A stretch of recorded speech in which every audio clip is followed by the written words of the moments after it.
बिस्मिल्लाहिर्रहमानिर्रहीम। मोहतरम अइम्मा इकराम और हुफ़ाज़ इकराम, आपसे एक दरख्वास्त है। वो दरख्वास्त ये है कि माशाअल्लाह अल्लाह आपको जज़ाए खैर दे कि आपने हम सब को तरावी में कुरान सुनाया। किसी का 21 को ख़त्म हो रहा है हुआ, या किसी का 23 में, किसी का 25 में, किसी का 27 में, किसी का 29 में ख़त्म होगा। और ख़त्म होने के बाद ख़त्म कुरान की एक मजलिस भी होती है। आप तमाम हजरात से दरख्वास्त ये है कि आप तमाम मुसल्लियान को, तमाम हाज़रीन को मेरी तरफ़ से ये एक पैगाम सुना दें, आप अपनी तरफ़ से, गोया कि भाई कुरान पढ़ना, कुरान सुनना भाई से सवाब है।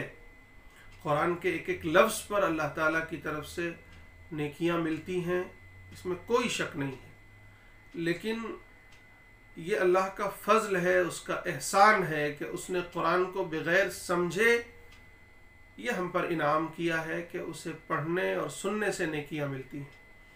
लेकिन ये अल्लाह के फ़ज़ल का बदला तो ना हुआ, अल्लाह के इस एहसान का बदला तो ना हुआ कि पूरी की पूरी ज़िंदगी गुज़र जाए और हम कुरान को समझने की कोशिश न करें, कुरान के तर्जुमे को देखने की कोशिश न करें, कुरान की तफसीरों को पढ़ने की कोशिश न करें।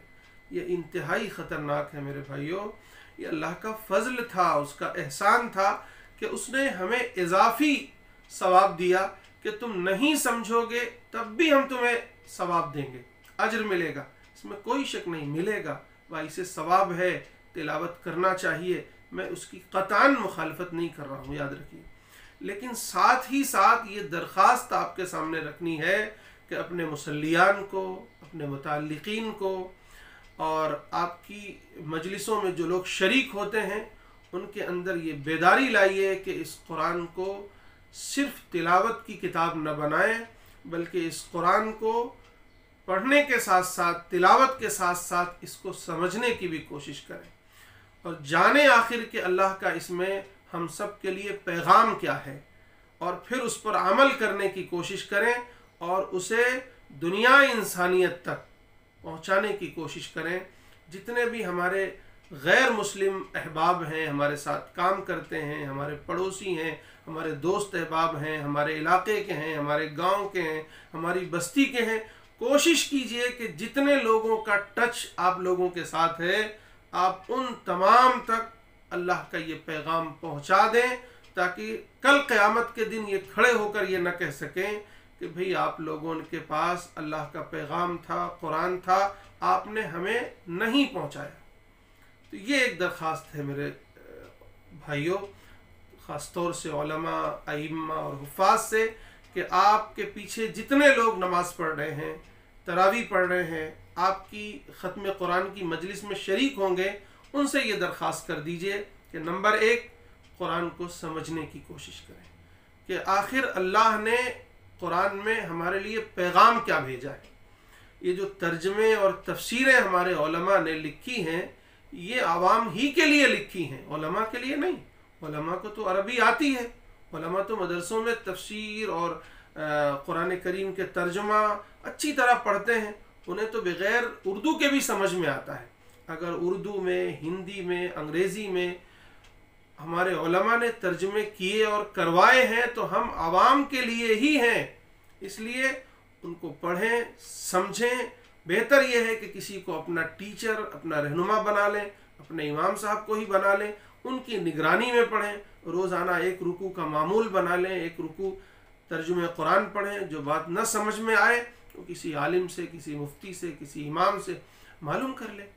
और दूसरी दरख्वास्त ये है मेरे भाइयों कि सबको ये हिदायत दे दें कि इस वक्त कुरान, इस्लाम, मुसलमान, अल्लाह के नबी के बारे में, अल्लाह के बारे में बेशुमार गलत फहमियाँ फैल रही हैं या फैलाई जा रही हैं बिरादरान वतन में।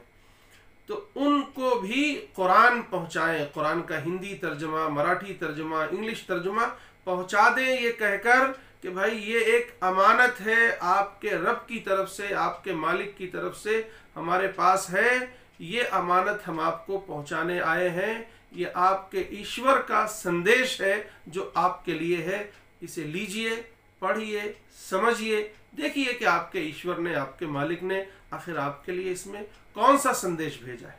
یہ 2 درخواستیں اگر آپ کر دیں میری طرف سے تو میں آپ کا بہت ممنون ہوں گا. اللہ تعالیٰ مجھے بھی پوری امت کو بھی اس قرآن سے جوڑ دے، کیونکہ آج ساری تباہی اسی قرآن کو چھوڑنے کی وجہ سے آئی ہے.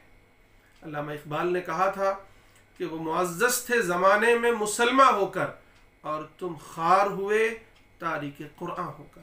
حضرت شیخ الہند نے مالٹا سے آنے کے بعد کہا تھا کہ میں نے جیل کی تنہائیوں میں بہت غور کیا کہ آخر اس امت کی ذبوحالی، اس کے زوال کا سبب کیا ہے، تو مجھے اندازہ ہوا کہ وہ ترک قرآن ہے، کہ اس امت نے قرآن کو چھوڑ دیا ہے، اس لیے یہ امت زوال پذیر ہے.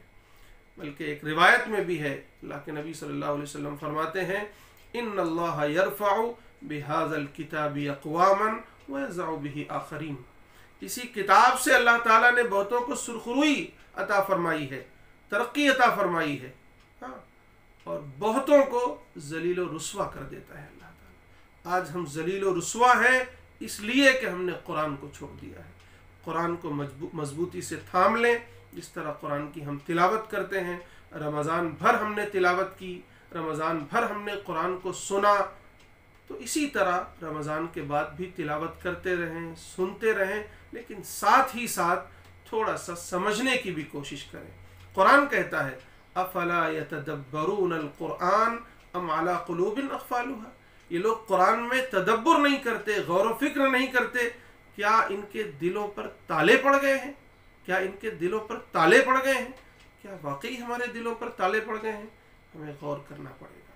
یعنی روزانہ کچھ نہ کچھ معمول بنائیے، قرآن کو سمجھنے کی کوشش کیجیے، اور پھر اس قرآن کو اپنے تمام بھائیوں تک، خاص طور سے ہمارے ملک میں جو ہمارے برادران وطن ہیں جن تک قرآن نہیں پہنچا ہے، ان تک قرآن پہنچائیے.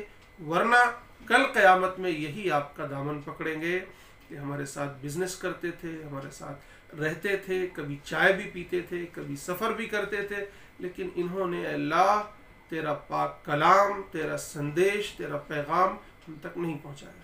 پھر ہم کیا جواب دیں گے؟ اس لیے تمام ائمہ میری یہ درخواست عوام تک پہنچا دیں. اللہ تعالیٰ مجھے بھی آپ سب کو بھی عمل کی توفیق نصیب فرمائے. وآخر دعوانا ان الحمد للہ.